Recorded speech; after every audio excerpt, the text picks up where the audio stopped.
Hello everyone, mindset की ये second video होने वाली है एंड आई बिलीव कि आप सभी ने फर्स्ट वीडियो को जरूर से देखा होगा। तो सबसे पहला क्वेश्चन आता है, सर माइंडसेट की सेकंड वीडियो को किसे देखना चाहिए?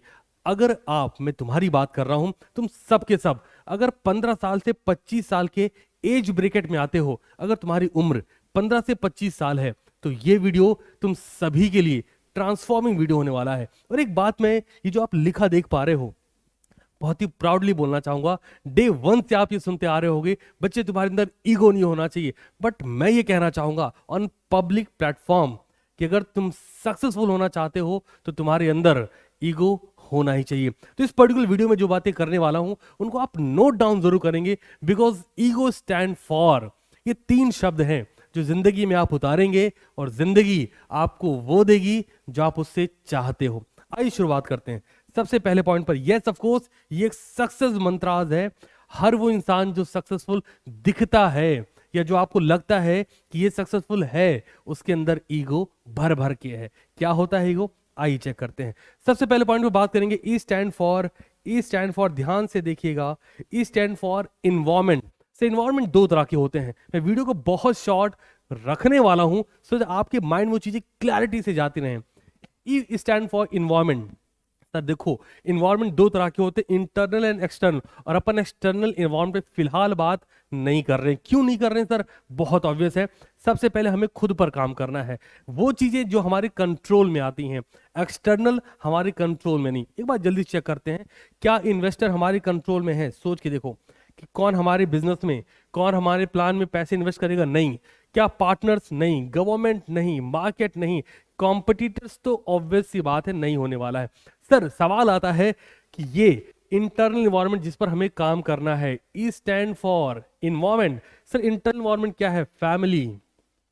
क्या ये हमारे कंट्रोल में? ऑब्वियस सी बात है नहीं, बिकॉज हम कहाँ जन्म लेंगे ये हमारे कंट्रोल में नहीं। बट ये हमारे कंट्रोल में है। हमारे फ्रेंड्स कौन से बनेंगे, हमारा एसोसिएशन किनके साथ होगा, फर्क नहीं पड़ता कि आप अपनी एज ग्रुप से 5 साल छोटे बच्चे के साथ बैठ रहे हो या फिर 5, 10, 15, 20 साल बड़े आदमी के साथ बैठ रहे हो। मुद्दा ये नहीं है। मुद्दा ये है कि आप अपना इन्वायरमेंट कैसा क्रिएट कर रहे हो। And the third most important thing, mindset. Sir mindset क्या है? ये वो चीज है जिस पर मैं सीरीज चला रहा हूं। आप मुझे कमेंट में जरूर बताना कि ये सीरीज आपको कितनी पसंद आ रही है और क्या ये आपकी लाइफ में वैल्यू एडिशन कर रही है कि नहीं। सर माइंडसेट कैसे बदलेगा? देखो यार, माइंडसेट के बारे में मैं एग्जांपल लेके बताता हूं, बहुत ध्यान सुनना। जब भी अपन बात करते हैं मिडिल क्लास लेवल पर, तो वहां पे बोला जाता है earning money is toughest task. ऐसा बोलते हैं। सर बहुत टफ है, बहुत ज्यादा टफ है, टफ टास्क है। क्यों? बहुत ऑब्वियस है, क्योंकि हमारा कैसा है, हम जिन फैमिली से बिलोंग करते हैं, अगर हम मिडिल क्लास फैमिली में हैं तो वहां पर एक स्लोगन चला आ रहा है, बेटा पैसा कमाना बहुत मुश्किल है, पैसे पेड़ पे नहीं उगते। यू आर लाइक, अच्छा ठीक है जी। तो ये है मिडिल क्लास। अपर क्लास की बात करें, यहाँ पे मनी, अर्निंग मनी बोला आता है इजी टास्क। अब तुम्हारा दिमाग यहाँ चकराएगा, ऐसा क्यों? बहुत सिंपल है, इनके पास पैसे हो रखे होते हैं तो ये अपने बच्चों को बताते हैं बहुत आसान है। इनके पास पैसे की कमी होती है तो ये हमेशा बताते हैं पैसे पेड़ पे नहीं उगते, पैसे बड़ी मेहनत से मिलते हैं। सवाल ये, वो मेहनत कितनी और कब तक करनी पड़ेगी, मुद्दा है ना। तो जरा बात करते हैं सर, इम्पैक्ट, इन्वायरमेंट का इम्पैक्ट कैसा आता है। मैं एग्जाम्पल के थ्रू आपको समझाऊंगा, ध्यान से सुनना। एक एग्जाम्पल ले रहा हूं, आपने ये वर्ड अक्सर सुना होगा, अक्सर आपने लोगों को एग्जाम्पल देते हुए सुना होगा कि जियो एक ऐसी कंपनी थी जो मार्केट में आई, 2 साल तक उसने सब कुछ फ्री दिया। बहुत ध्यान से सुनना, बिकॉज यहां पर मुझे आपसे क्वेश्चन करना है जिसका आंसर आप सारे के सारे लोग मुझे कमेंट सेक्शन में जरूर बताएंगे। बहुत सिंपल है, जियो मार्केट में आई, जियो मार्केट में आने के बाद उसने 2 से 3 साल तक सब कुछ फ्री फ्री फ्री दिया, और फ्री देने के बाद उसने पूरी मार्केट पर राज कर लिया, एक मोनोपोली क्रिएट कर दी, एक ऐसी मार्केट क्रिएट कर दी जहां पर सारा का सारा पैसा, हर एक कस्टमर जियो को पसंद करने लगा। ऑल्दो जियो पहले नहीं होता था। अब एक महत्वपूर्ण सवाल आप सभी से, वो इन्वायरमेंट की देन है सर। कैसे? मैं समझाता हूं। सोच के देखो, आप एक मिडिल क्लास के बच्चे हो अगर, तो कौन सा मिडिल क्लास का बच्चा ऐसा होगा जो अपने पापा से बोले, पापा ये घर बेच दो, है ना, सारे पैसे इकट्ठे करो, जितनी सेविंग है, जितनी एफडी है, आरडी है, सारा पैसा लाओ, बैंक से जितना मैक्सिमम लोन हो सकता है लोन लो, सारा पैसा मुझे दो, मैं मार्केट को एक ऐसा प्रोडक्ट, एक ऐसी सर्विस देना चाहता हूं, वो भी फ्री ऑफ कॉस्ट अगले 2 साल तक के लिए, सो दैट पूरी मार्केट पे मैं राज कर सकूं। और पापा सिर्फ 2 साल तक फ्री देना है, उस 2 साल फ्री देने के बाद मैं पूरी मार्केट से करोड़ों अरबों रुपए कमाऊंगा। कौन सा मिडिल क्लास का गार्जियन ऐसा है, किसके मम्मी पापा ऐसे हैं जो उस बच्चे के ऊपर वो सारी सेविंग, सारी एफडी, सारा इन्वेस्टमेंट, सारी प्रॉपर्टी सब लेके वो पैसा उसको दे देंगे? सोच के मुझे कमेंट जरूर बताना। और ये फर्क किसका है सर? क्योंकि अपन बिलोंग कहां से कर रहे हैं? मिडिल क्लास फैमिली से, तो हमें वो इन्वायरमेंट नहीं मिला। और हाँ, एक बात यहाँ पे ये भी क्लियर कर दूं, यहाँ पे तुम्हारे मम्मी पापा भी गलत नहीं है। क्यों सर? यहाँ पे मिसिंग क्या है? देख पा रहे हो? एनालाइज कर पा रहे हो? फील आ रहा है? सर मिसिंग है इन्वायरमेंट, बिकॉज ये इन्वायरमेंट उनको नहीं मिला। शर्त ये है, आप कैसे पाओगे? सिर्फ और सिर्फ माइंडसेट पर काम करके। और मैंने इसलिए क्लियरली बोला कि ये वीडियो 15 से 25 साल के एज ब्रैकेट के लिए इंपॉर्टेंट होने वाला है, बिकॉज ये वो टाइम पीरियड जहां पर अपने माइंडसेट को एक्चुअल में डेवलप कर सकते हैं। तो yes, E stand for environment, जहां पर आपको सबसे पहले कहां काम करना है? आप यहां काम नहीं कर सकते, लेकिन यहां काम जरूर कर सकते हैं। और यहां पर तो आपको काम करना ही करना है। और यकीन माने, अगर आपने काम नहीं किया माइंडसेट के ऊपर, तो सक्सेस सुसाइड आप कमिट करोगे। सर सक्सेस सुसाइड क्या है? मैं इसमें कभी बाद में बात करूंगा एक अलग वीडियो में। आइए जी, E stand for environment and G stand for guidance. Sir guidance किस बात की? ध्यान से देखो जो पॉइंट्स है। राइट मेंटोरशिप लेनी होगी। सर राइट मेंटोरशिप का मतलब क्या है? किसी को भी अपना गुरु मत मान बैठो। वापस से रिपीट कर रहा हूं, किसी को भी अपना गुरु मत मान बैठो। अगर तुम्हें गुरु मानना ही है किसी को, गुरु वो व्यक्ति होना चाहिए जिस फील्ड में तुम सच में काम करना चाहते हो। एग्जाम्पल के लिए, अगर हमें धनुष चलाना सीखना है, तो जिसको धनुष बाण उठाना चलाना आता होगा हम उससे सीखेंगे। अगर हम मार्केटिंग सीखनी है, तो जिसको मार्केटिंग आती है हम उससे सीखेंगे। आसान शब्दों में, अरे चार्टर्ड अकाउंटेंट बनना है तो डॉक्टर से पूछोगे क्या? नहीं ना। इंजीनियर बनना है तो डॉक्टर से पूछेंगे? चार्टर्ड अकाउंट पूछेंगे? नहीं पूछेंगे। तो बिजनेस करना है तो उस इंसान को अपना आइडल मानेंगे, उसकी एक्टिविटीज का शॉर्ट एनालिसिस करेंगे जो सच में बिजनेस कर रहा है, इवन सेम फील्ड में कर रहा है। गाइडेंस उससे लेनी है। सेकंड नंबर पे, राइट एसोसिएशन। सर एसोसिएशन एक ऐसी चीज है जिन लोगों के बीच आप रहते हैं वो डिसाइड करते हैं कि आपका माइंडसेट कैसा होने वाला है। अब ये किसके कंट्रोल में है? ऑब्वियस सी बात है आपके कंट्रोल में है। बट मेरा सवाल है आपसे, आपका एसोसिएशन कैसा है? वो 5 से 10 लोग जिनमें आप सबसे ज्यादा समय बिताते हैं, कैसे हैं? सोचिएगा। Third, right book. सही किताबों का पढ़ना। कई बार क्या होता है, इन्फ्लुएंस इतने ज्यादा होते हैं आपकी सोशल मीडिया के थ्रू, आप तरह तरह की बुक देखते हैं। इवन मैं तो ये देखता हूं, कई बच्चे तो ऐसे हैं जो बुक के कोट्स, इवन दो बुक्स, वो फोटोज खिंचाते उसके साथ। सर मुद्दा फोटो खिंचाना है या उस बुक के शब्दों को अपने अंदर उतारना है? राइट बुक, यस, ये ध्यान रखेंगे। राइट बुक में R&I फॉर्मूला लगता है। R&I फॉर्मूला क्या है सर? गाइडेंस में बात कर रहा हूं।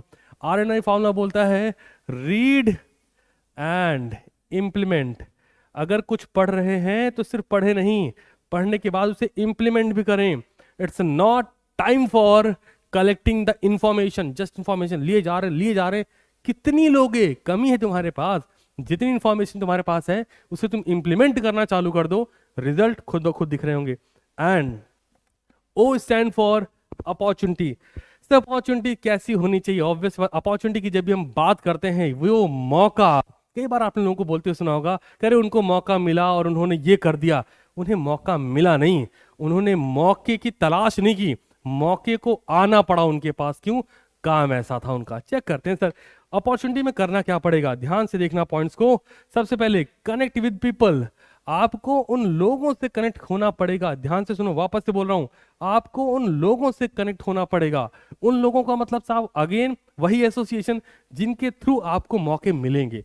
सिंपल है, अगर आपको डॉक्टर की कैटेगरी में जाना है तो डॉक्टर्स के साथ एसोसिएट होना पड़ेगा। चार्ट अकाउंटेंट बनना है तो चार्ट अकाउंटेंट के साथ एसोसिएट होना पड़ेगा। एज यूजुअल बिजनेसमैन बनना है तो बिजनेसमैन के साथ एसोसिएट होना पड़ेगा। Second, learn from others. लोगों से सीखें। सर क्या सीखें? सर ये ना सीखें कि वो कैसे जीते, इवन ये भी सीखें कि वो किस वजह से हारे, क्योंकि अगर वो सीख गए तो आपके हारने के चांसेस आप घटा सकोगे। Third, make a list of threat and opportunity. Note कर लीजिए कहीं क्या बोल रहा हूं, थ्रेट एंड अपॉर्चुनिटीज की लिस्ट बना लो कि कौन कौन से मौके हैं, कब कब आते हैं और कौन कौन से धोखे हैं। कौन कौन सा डर है जो आप में आ सकता है, कौन सी ऐसी थ्रेट का मतलब कौन सी सिचुएशन है जहां पर आपका बिजनेस ब्रेक डाउन कर सकता है, थॉट प्रोसेस ब्रेक डाउन कर सकता है। नोट करो, लिखना जरूरी है। अगला, कनेक्ट द डॉट। अगर आप ध्यान से देखो, मैंने यहाँ पे व्हाइट कलर से डॉट्स बनाए हैं, उनको आपस में कनेक्ट किया है, और जब आप ऐसा करोगे तो वो जो अपॉर्चुनिटी थी आप वहां तक पहुंच सकोगे। बात समझ रहे हो? कनेक्ट द डॉट, डॉट्स को कनेक्ट करो। कनेक्ट द डॉट का मतलब क्या? आप कभी भी कोई मूवी देखो, वहां पे एक सुराग मिलता है, उस एक सुराग से दूसरी, तीसरा, चौथा, और उस मेन इंसान तक पहुंचाता है। आपको भी यही करना है, अपॉर्चुनिटी के लिए डॉट्स को कनेक्ट करना है। अगला, work on your mental status. अपने मेंटल स्टेटस पर काम करिए। बार बार बोल रहा हूं सर, अगर सबसे बेहतर कोई चीज हो सकती है तो वो आपका सेल्फ मेंटल स्टेटस, और अगर इस पर काम नहीं किया गया, वापस रिपीट कर रहा हूं, आप सक्सेस सुसाइड कमिट करोगे। मैं आने वाली किसी वीडियो में सक्सेस सुसाइड के ऊपर डिटेल में बात करूंगा, अभी के लिए आप ये जान लो। अगला है ready your plan of action, और अपना प्लान ऑफ एक्शन हमेशा तैयार रखिए। क्या मालूम कब ऐसा मौका मिल जाए कि आपको अपना प्लान ऑफ एक्शन इंप्लीमेंट करने का मौका रहे और आपके पास वो एक्शन प्लान भी ना हो। तो अपॉर्चुनिटी आए, वेट ना करें, अपॉर्चुनिटी को आने के लिए मजबूर करें और प्लान ऑफ एक्शन तैयार रखिए। अपॉर्चुनिटी आई, इंप्लीमेंट करा। अगला, एक्ट ऑन अपॉर्चुनिटी। कई बार आपने देखा होगा, लोगों को मौके मिले, लोगों ने काम नहीं किया। क्यों? क्योंकि उनके पास एक्ट करने के लिए कुछ था ही नहीं, प्लान ऑफ एक्शन नहीं था। प्लान ऑफ एक्शन रेडी होगा, रोड मैप तैयार होगा, जैसे अपॉर्चुनिटी आएगी आप उस पर एक्ट करोगे। अब बात करते हैं वापस से, सर अगेन बोल रहा हूं, ईगो होना ही चाहिए। तुम्हारा ईगो जितना बड़ा होगा, तुम्हारी सक्सेस उतनी ज्यादा बड़ी होगी। याद रखिएगा, फोकस ऑन ईगो।